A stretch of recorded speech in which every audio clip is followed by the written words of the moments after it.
Hello বন্ধুরা, আমি Roni bike repair চ্যানেলে তোমাদের সবাইকে স্বাগত। তো চলো, আজকে যে গাড়িটা দেখছো এটা হলো ইয়ামার SZ-RR। তো এই গাড়িটার প্রবলেম কী হয়েছে, গাড়িটার প্রবলেম হয়েছিল গাড়িটা মাঝ রাস্তায় স্টার্ট অফ হয়ে গাড়িটা আটকে যায়। তো স্টার্ট অফ হয়ে আটকে যাওয়ার পর প্লাগটা খুলে দেখে যে প্লাগ শর্ট হয়নি, প্লাগ ঠিক আছে, পেট্রোল আছে গাড়িতে কারেন্ট আছে, সবই ঠিকঠাক ছিল, কিন্তু গাড়িটা মাঝ রাস্তায় দাঁড়িয়ে গেছে। তো তারপরে কাস্টমার বলে যে অনেক দিন মোবিল ড্রেন করা হয়নি, মোবিলটা ড্রেন করে দিতে। তো মোবিলটা ড্রেন করার সময় দেখা যায় 50 গ্রাম মোবিল বেরিয়েছে। তো তারপরে মোবিলটা ঢেলে গাড়িটা স্টার্ট করে, মানে কম্প্রেসার ছেড়ে দিয়েছিল। তারপরে হয়তো অনেক চেষ্টার পর স্টার্ট নিয়েছে। তো গাড়িটা ফের মানে এত পরিমাণ মোবিল খাচ্ছিল, ফের খানিক এসে গাড়িটা মানে প্লাগে এত মোবিল উঠেছে, গাড়িটার প্লাগ শর্ট করে দিয়েছে। শর্ট করে দেওয়ার পর গাড়িটা স্টার্ট অফ হয়ে যায়, কোনো কারণবশত আর স্টার্ট করতে পারে না।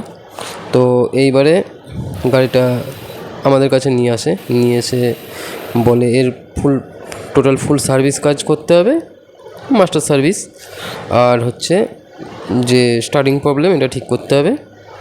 গাড়িতে মোবিল ছিল না।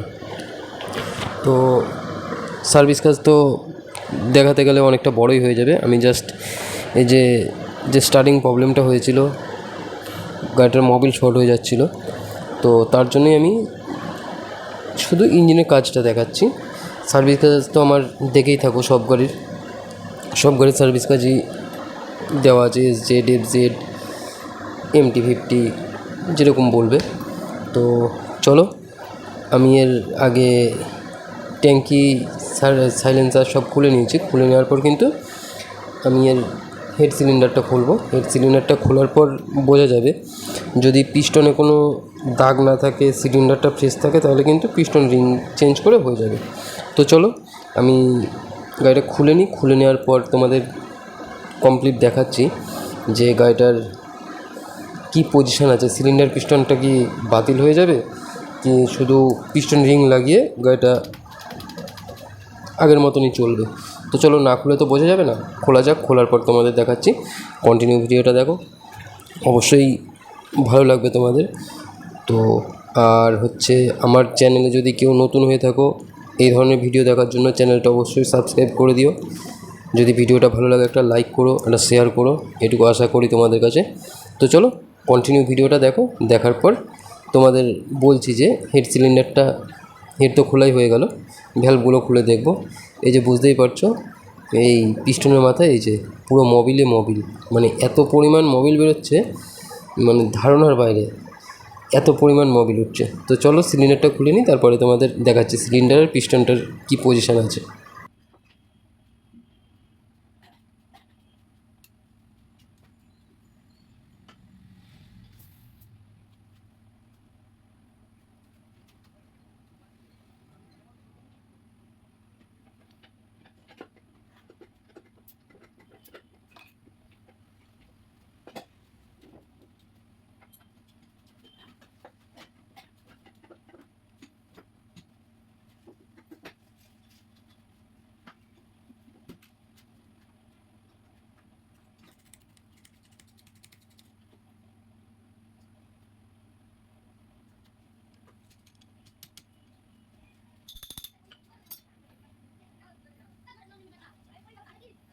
দেখতে পাচ্ছ পিস্টনটা কিন্তু পুরো ফ্রেশ আছে, কোনো দাগ হয়নি।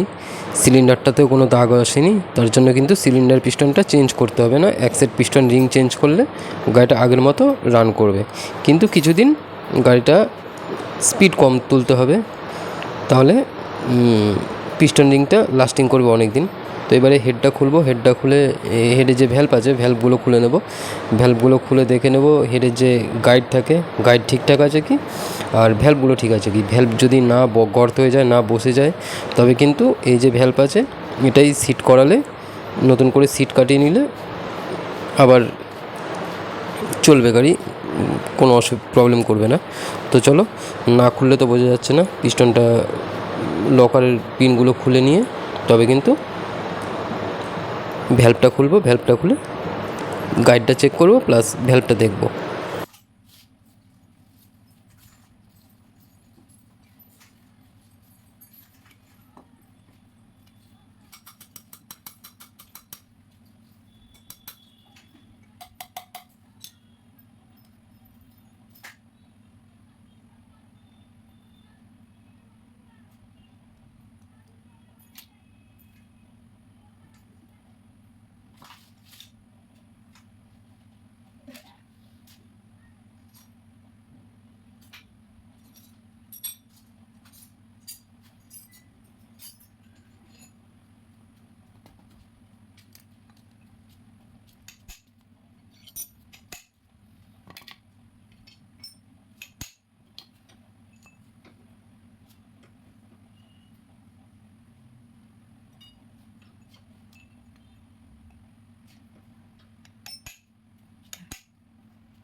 আমি ভ্যালভটা দেখে নিলাম, এবার গাইডটাও দেখে নিচ্ছি। গাইডও ঠিক আছে, ভ্যালভটাও ঠিক আছে। তো এইবারে হেডে পরিষ্কার মানে হেডে সিট কাটিয়ে নিয়ে আসলে কাজ করতে পারবো। এই ভ্যালভেই চলে যাবে, গাইড করতে হবে না। তো চলো কন্টিনিউ দেখো ভিডিওটা। এবারে এরপরে ফিটিংয়ের কাজ।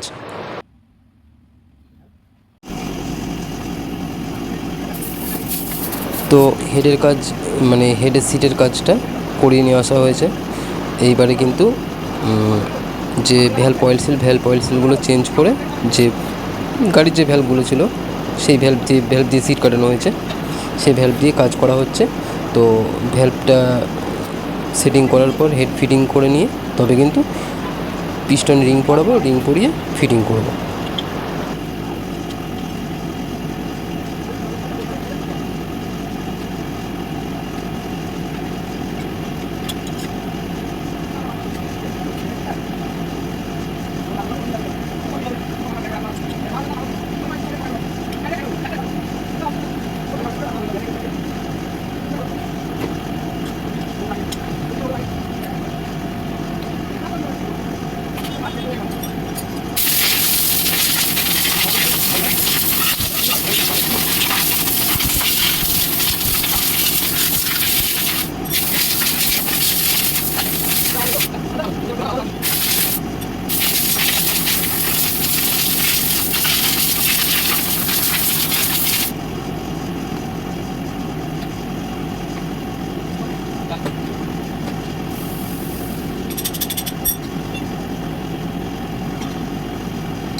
দেখতেই পারলে গাড়িটা কিন্তু এক ফোঁটা পিস্টনের সাউন্ড ওঠেনি। গাড়িটা সুন্দর সাউন্ড হয়েছে। একটাই ডাউট ছিল যে পিস্টনের সাউন্ড না উঠে যায়। তো চলো বন্ধুরা, আজকের ভিডিওটা এখানটায় এই পর্যন্তই শেষ করছি।